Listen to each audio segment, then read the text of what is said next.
नक्कीच भारतीय जनता पार्टी विकासाच्या मुद्द्यावर लढत असते आणि त्या पद्धतीत आज कांबोट्यामध्ये 11 कॅन्डिडेट आहेत. त्याच आम्ही प्रभाग 13 मधून 4 कॅन्डिडेट उभे आहोत. माझे सहकारी रवींद्र जोशी साहेब, तसेच माझ्या सहकारी हेमलता गोवारी आणि शिला भाऊ भगत यांच्या माध्यमातून आज 5 ते 7 वर्षापासून म्हणजे 2016-17 आणि 2025-26 याच्यातला फरक नक्कीच कांबोट्यातील रहिवाशांना दिसत आहे. त्याच्यामुळे जे प्रचार करत आहोत त्या प्रचाराला अतिशय उत्साह आणि प्रतिसाद आम्हाला जनतेकडून मिळत आहे.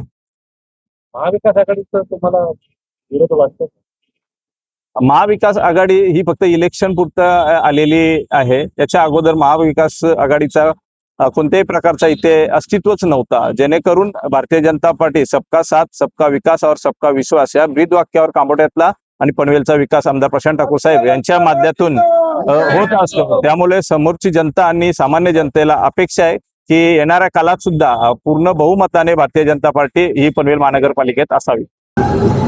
सर्वप्रथम मी आमचे 4 उमेदवारांची नावं सांगते. त्यामध्ये रवींद्र जोशी सर, विकास घरत सर आणि हेमलता रवी गोरे आणि शिला भाऊ भगत आमचे असे 4 उमेदवार आहे आणि आम्ही 4ही ही दुसरे टर्म आमची निवडणूक आहे.